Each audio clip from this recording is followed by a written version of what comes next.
L'anormal s'impose en norme. Le sens n'est plus sens. L'intelligence décriée et la médiocrité célébrée. Brisons cette inversion des valeurs. Bienvenue chez les grandes gueules de Radio Espace Guinée, en ondes depuis plus de 7 ans en Guinée. Ces questions, quelle est la situation des étudiants guinéens du Sénégal? Bénéficient-ils suffisamment de l'appui et de l'attention de la part des autorités guinéennes? Comment s'organisent-ils pour résoudre la question de leur emploi? Tels sont les sujets qui expliquent la présence du président de l'amicale des étudiants et stagiaires guinéens du Sénégal, actuellement en séjour dans notre pays. Vous le voyez à l'écran, vous le découvrez, Mohamed Diallo. Il est le président de cette amicale, et cette amicale qui ambitionne d'organiser prochainement un forum du côté du Sénégal.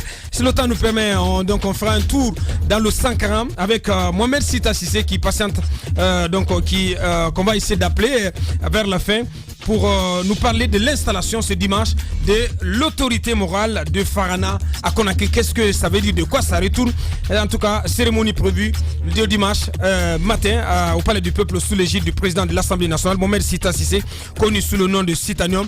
Dans un instant, il va prendre la parole dans cette émission. Notre invité est avec nous, monsieur Mohamed Diallo. Bonjour. Bonjour, monsieur Abakar Diallo. Bienvenue, le plaisir pour nous de vous recevoir dans cette émission. D'accord, c'est moi qui vous remercie. Mohamed Mara.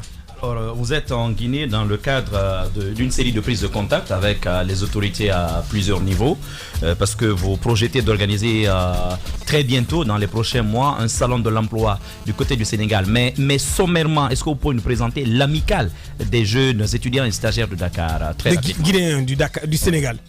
D'accord, l'amicale des jeunes élèves, étudiants et stagiaires guinéens au Sénégal, si elle ne l'est pas, elle est l'une des plus anciennes grandes associations des Guinéens en terre étrangère. Elle a existé depuis les années 1960. Donc on essaie de perpétuer les pas de nos aînés jusqu'à présent. Donc c'est ça l'amicale. À combien peut-on estimer le nombre d'étudiants guinéens vivant d'étudiants, d'élèves, le nombre des membres de l'amicale? Bon, c'est des milliers. Le dernier recensement, ils ont affirmé 5000 membres. Mais quand je suis venu, nous sommes en train de faire un autre recensement. Nous sommes à plus de 1000 membres, donc c'est des milliers de jeunes élèves, étudiants et stagiaires guinéens au Sénégal.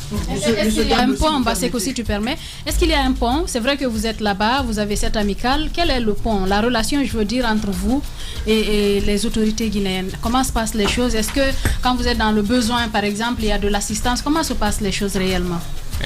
Avant tout, d'abord, il faut reconnaître que l'amicale est reconnue par les autorités guinéennes et sénégalaises à la fois. Bien. Donc, il y a un pont, mais on veut vraiment que les autorités nous viennent vraiment en aide. Parce que ça manque beaucoup d'aide, il faut le préciser. Et l'amicale, c'est cette grande association qui est là-bas, qui est la vitrine entre les étudiants, les stagiaires et les autorités. Mais nous manquons de financement et d'appui nécessaire. Financement par rapport à quoi? De quelle aide vous avez besoin aujourd'hui? Vous savez, il faut rappeler la vocation de l'amicale. L'amicale a d'abord une vocation sociale, une vocation culturelle, une vocation pédagogique. Donc on mène des activités comme la journée culturelle. Chaque année, on vend la culture de la Guinée en terre étrangère qui est le Sénégal. Donc c'est une grande manifestation culturelle qui nécessite beaucoup d'appui financier. Donc sur ce côté, ça manque beaucoup. Allez, Sébastien. Monsieur Diallo, moi en séjour à Dakar, je me suis rendu à l'université Cheikh Anta Diop. J'ai pu rencontrer des étudiants guinéens de ce côté. C'est vrai que l'État sénégalais quand même a mis en place un programme pour permettre aux étudiants d'avoir accès à de la nourriture, mais aussi à des dortoirs améliorés. Mais sur le vif, quel est le problème des étudiants guinéens qui vivent à quelles difficultés vous êtes confrontés? Quelles sont les difficultés auxquelles vous êtes véritablement confrontés?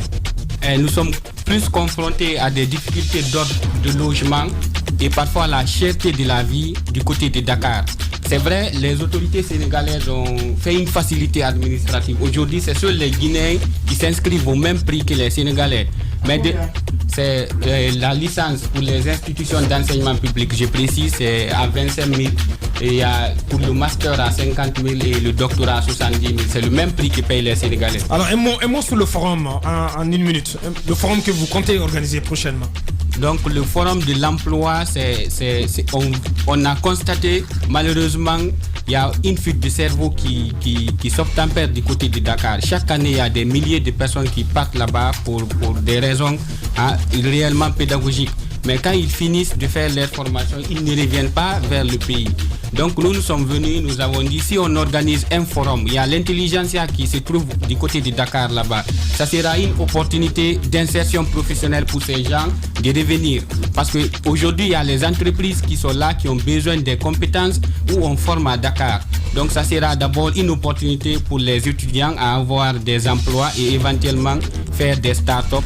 Mais de l'autre côté aussi, l'APIP et le ministère de l'investissement public-privé va vendre l'image de la Guinée. On a une importante communauté. C'est prévu pour quand? On n'a pas fixé d'abord la date. On veut travailler avec les services concernés pour avoir une date effective. Les contacts se passent très bien pour le moment? Oui, les contacts se passent. On est en train d'évoluer petit à petit là-dessus. Bien. Monsieur Mohamed Diallo, président de l'amicale des élèves, étudiants et stagiaires guinéens du Sénégal. Message peut-être à l'endroit des autorités en ce qui concerne la vie des étudiants au Sénégal en transzone. D'accord. Le message que je vais lancer, je le lance d'abord à l'endroit du président de la République, c'est de penser à cette amicale, ou à l'ensemble, à des milliers d'élèves et étudiants guinéens ou stagiaires. Nous voulons qu'ils nous aident à avoir des bourses, parce que les autres pays, ils ont des bourses à travers leur ambassade. Donc nous, du côté de Dakar, la vie est très chère là-bas. Ouais. Nous sommes a priori abandonnés à notre propre sort et nous vivons de nos maigres moyens. Je lance un appel aux autorités, d'accord, et de nous venir en aide surtout sur ce sens-là et de nous aider à... Bassiko, lui, il a fait quelque chose. Ça n'est terminé pour la dernière représentation de la semaine au compte des GG. Merci à vous qui nous avez suivis donc depuis 2 semaines. Nous avons tenu le gouvernail de cette émission.